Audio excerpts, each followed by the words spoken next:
देख रहे हैं नेटवर्क 33 राजकुमार के साथ। तो चलिए बढ़ते हैं आज की कहानी की ओर। दोस्तों, मेरा नाम अनुतम है। मैं नागपुर का रहने वाला हूँ। ये घटना 4 साल पहले की है, जब मैं और मेरे कुछ दोस्तों ने ये प्लान बनाया कि एग्जामिनेशन के खत्म होने के बाद हम किसी बढ़िया से टूर पर जाएंगे। तभी मेरे मन में ख्याल आया कि हम पहाड़ी इलाकों पर ट्रैकिंग और कैंपिंग करेंगे। हम सभी को वैसे भी ट्रैकिंग और ब्लॉगिंग का शौक था। बस इसी शौक को पूरा करने के लिए हमने चुना शिमला को। दरअसल मेरे एक दोस्त के मुताबिक शिमला में एक जगह है जो बसंतपुरम के नाम से जानी जाती है। कहते हैं इसी इलाके में कई सारे पहाड़ पड़ते हैं। कहते हैं यहाँ पर एक घास कोपरी नाम का एक बड़ा सा हिल है। वहाँ के बारे में कई सारी अच्छी और बुरी बातें हमें पता चली थी।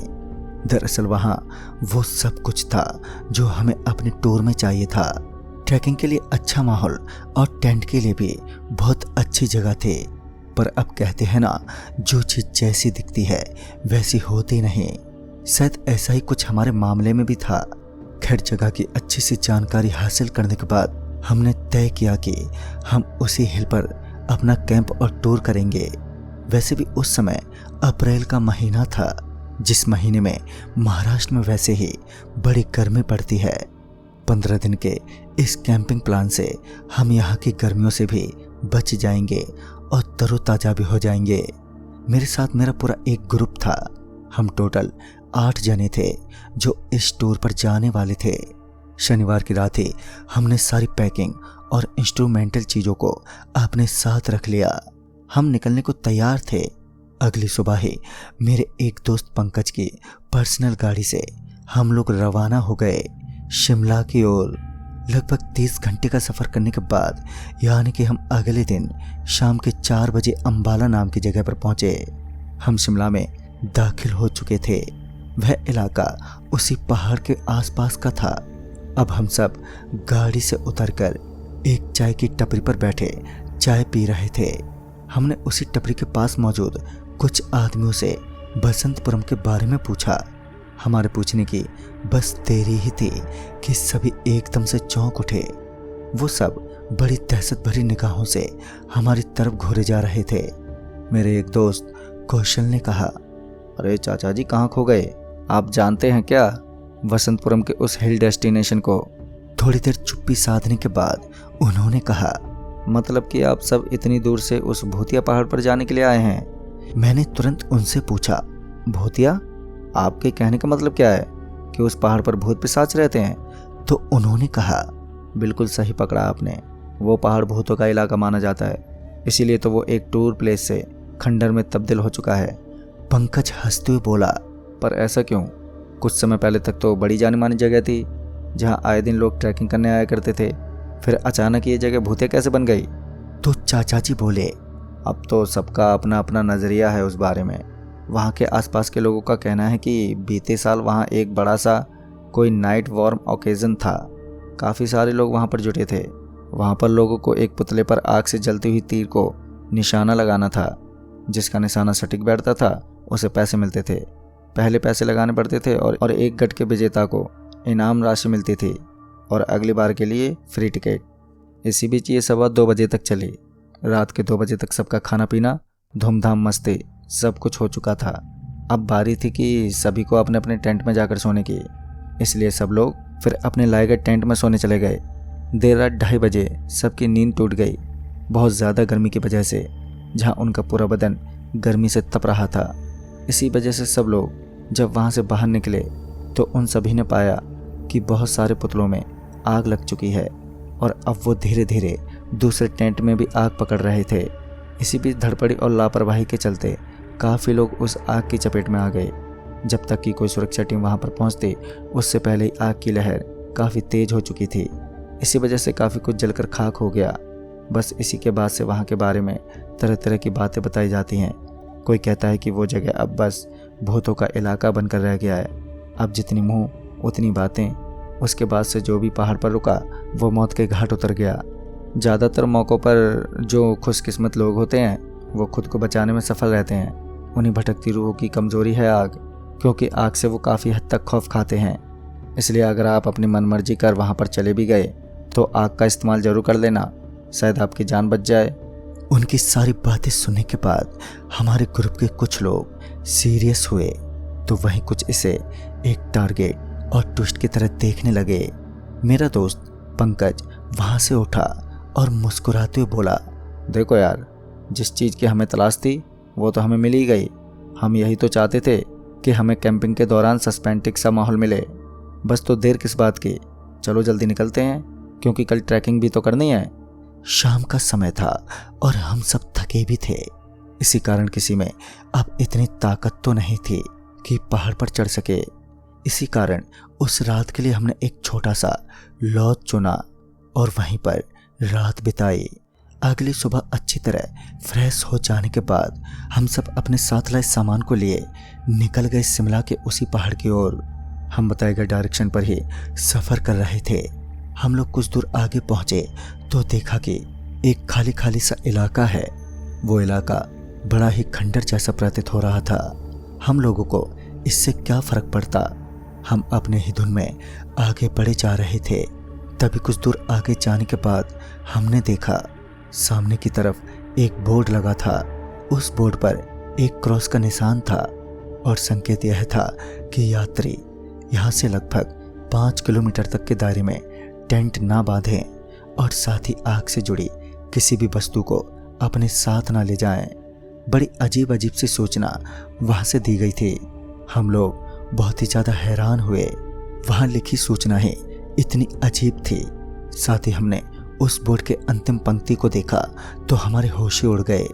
अंतिम पंक्ति में लिखा था, आसपास किसी भी भीड़ या गर्म तापमान के महसूस होने पर तुरंत वहाँ से निकल जाएं अथवा देर रात यहाँ ठहरने से बचें। उस बोर्ड पर लिखी सारी पंक्तियों को पढ़ने के बाद कुछ लोग थोड़ा सा डर रहे थे, जो कि लाजमी भी था। खैर, हम जिस मकसद को पूरा करने के लिए आए थे वो तो कम से कम पूरा करना ही था। वैसे भी नागपुर की कड़कड़ाती गर्मी से यहाँ का वातावरण अच्छा ही था। पहाड़ का ऊपर का हिस्सा हमें दिख रहा था, जो कि वाकई अद्भुत था। हमने बिना किसी देरी के वहाँ ऊपर जाने की ठानी। हम सभी दोस्त काफ़ी ऊपर आ चुके थे और फिर सभी ने टेंट लगा लिया और उस रात का खाना हम लोग लाए ही थे, तो हम सभी खाना खाकर सो गए। देर रात का समय था, तभी मुझे वहाँ पर हल्की हल्की सी चहल पहल महसूस हुई।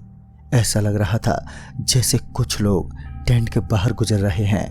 अब धीमी आवाज में मुझे किसी के बड़बड़ाने की आवाज भी सुनाई दे रही थी। तभी अचानक से मेरी आंख खुली एक भयानक चीख से।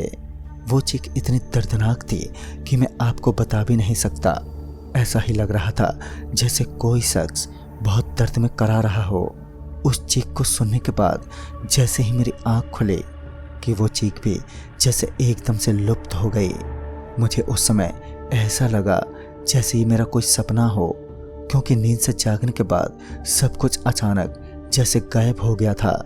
ना तो मुझे अब कोई चहल पहल महसूस हो रही थी और ना ही कोई चिल्लाहट। माहौल तो बाकी मेरे लिए बड़ा अजीब था, पर अब देर रात मैं सोने के अलावा कर भी क्या सकता था। खैर, मैं वापस बिस्तर पर गया और तुरंत ही मेरी आंख लग गई। अगली सुबह 7 बजे के करीब मेरी आंख खुली तो लगभग सभी लोग उठकर टेंट से बाहर आ चुके थे और आग सेक रहे थे। मैं भी उनके साथ शामिल हो गया। देर रात के उस बात का जब मैंने उनसे जिक्र किया तो उनका भी कहना वही था कि उन्हें भी देर रात यहाँ कुछ अजीब सा महसूस हुआ। लेकिन हर बार की तरह पंकज इस बार भी हम लोगों को डरपोक बुलाने लगा और बोला, उस आदमी की बातों का लगता है तुम सब पर काफ़ी असर हुआ है। ऐसा कुछ भी नहीं है, मुझे तो कुछ भी अजीब नहीं लगा। इसके बाद हम सभी अपने ट्रैकिंग क्लोथ्स पहने रेडी हो गए और अब यहाँ से ट्रैकिंग और ब्लॉगिंग करने को बिल्कुल तैयार थे। हम लोग लगभग अगले 4 घंटे तक इसी तरह उस पहाड़ की सैर करते रहे, यहाँ वहाँ की तस्वीरें लेते रहे और मस्ती मजाक करते रहे। तकरीबन 1 बजे लंच करने के बाद हमने अपने साथ क्लिक किए हुए फोटोज़ को एडिट करने बैठे।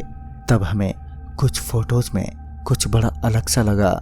हमने कुछ तस्वीरों में देखा कि हमारे पीछे पूरा एक समूह जिनमें सारे ही शख्स जले हुए लग रहे थे। वो समूह हमारे पीछे खड़ा हमें घूर रहा था। वो दृश्य तस्वीर में ही इतना भयानक लग रहा था तो सामने कितना खतरनाक होगा। इस तस्वीर को देखने के बाद अब सभी लोग बुरी तरीके से सहम गए थे। अब हमने तय किया कि अब हम अपनी ट्रिप किसी और पहाड़ पर करेंगे, पर शाम का समय हो चला था और हम सब में अब इतनी ऊर्जा भी नहीं बची थी कि हम सब अब फिर इतना ट्रैवल कर सकें। इसलिए हमने सोचा कि आज की रात जैसे तैसे सतर्कता बरतते हुए यहीं बिता लेते हैं और कल सुबह सुबह हम यहाँ से निकल जाएंगे। यही सोचकर हम सभी खाना खाने के बाद टेंट में चले गए। पर आज की रात जो हमें झेलना था ये तो किसी ने सोचा भी नहीं होगा। डर का असली खेल तो अब शुरू होना था। रात के 12 बज रहे होंगे कि तभी हम सभी को एक साथ बहुत सारे लोगों की चीख और चिल्लाहट सुनाई देने लगी। आवाज बहुत ज्यादा भारी और डरावनी थी। हम सब में इतनी हिम्मत कहाँ थी कि कोई भी टेंट से बाहर निकलकर देख सके कि बाहर आखिर है कौन। इसलिए हमने एक दूसरे को फोन किया तो सबका भी यही कहना था कि अब करें तो करें क्या। हमें कुछ भी समझ नहीं आ रहा था। तभी हमें टेंट के बाहर कुछ लोगों की परछाइयां दिखाई पड़ रही थी। वो परछाई टेंट पर बन रही थी, पर हम ये सोच रहे थे कि भला 1 बजे रात वाले इस कोहरे अंधेरे में किसी की परछाई कैसे बन सकती है। लेकिन तभी मुझे अब हल्की सी गर्मी जैसी लगने लगी थी और उसी वक्त मुझे एक और परछाई दिखी जिसे देखकर मैं एकदम से हिल गया। वो परछाई आग की थी। अब तो मेरे पैरों तले जमीन खिसक गई। मैं समझ चुका था कि ये क्या खेल है। मुझे अब उन लोगों की कही गई बातें भी याद आने लगी कि जहाँ तुम्हें गर्म महसूस हो या ज़्यादा लोगों की भीड़ उमड़ती दिखाई पड़े तो तुरंत ही वहाँ से दूर भाग जाओ। मैं भी टेंट से निकला और वहाँ से बड़ी फुर्ती से भागने लगा। मेरे दोस्त भी तेजी से भाग रहे थे। लेकिन जब हम टेंट से बाहर आए तब जो हमने नज़ारा देखा वो वाकई होश उड़ा देने वाला था। हमने देखा सामने तो जैसे मरे और सड़े लोगों की पूरी टोली है और सभी के सभी जले हुए हैं। काले काले सबके जिस्म थे और सभी बड़ी दर्दनाक चीख निकाल रहे थे। हम आपको बता नहीं सकते कि उस वक्त हमारा क्या हाल हो रहा था। मैं अब दबे पांव वहां से निकलने लगा। वो आग अब हर जगह फैल चुकी थी। टेंट अब जलकर खाक हो चुका था। अगर हम कुछ समय टेंट में और रुक जाते तो हमारी जान जानी तय थी। अब हम वहां से तेजी से भागने लगे। हर जगह आग जली हुई थी। बड़ी संभल कर हम सब उस जगह को पार कर रहे थे। लेकिन पंकज और केशव शायद जमीन पर गिर गए थे और पीछे छूट गए थे। हमें उसकी एक दर्दनाक चीख सुनाई पड़ी। जब हमने पलट कर देखा तो पाया कि उन दोनों को उस प्रेतों की समूह ने घेर लिया है और उस जलती कड़कड़ाती आग में धकेल दिया है। वो अब बड़ी तेजी से और भयानक आवाजें निकालते हुए हमारी तरफ बढ़ रहे थे। लेकिन हम आगे नहीं भाग सकते थे क्योंकि आगे खाई थी। तभी हम लोग अलग अलग होकर किसी बड़े से चट्टान में दुबक कर छुप गए। अभी भी वो भयानक आवाजें आ ही रही थी। मेरी तो जैसे हालत खराब हो रही थी। लेकिन भगवान की कृपा से उन प्रेतों की टोली हमें खोज नहीं पाई और अगली सुबह हम वहां से बाल बाल बचे। जब हम बाहर आए तो पाया कि सब कुछ नॉर्मल था और ऐसा लग रहा था जैसे कुछ हुआ ही ना हो। बस हमारे वो दोनों दोस्त कहीं दिखाई नहीं दे रहे थे। केशव और पंकज को हमने ढूंढने की खूब कोशिश की पर वो दोनों हमें कहीं नहीं दिखे। खैर अब भूतों का और भूतकाल को कौन बदल सकता है। आज भी मैं कभी अकेले बैठकर उस रात के बारे में सोचता हूँ तो मेरा रोम रोम खड़ा हो जाता है। तो दोस्तों इस कहानी में बस इतना ही।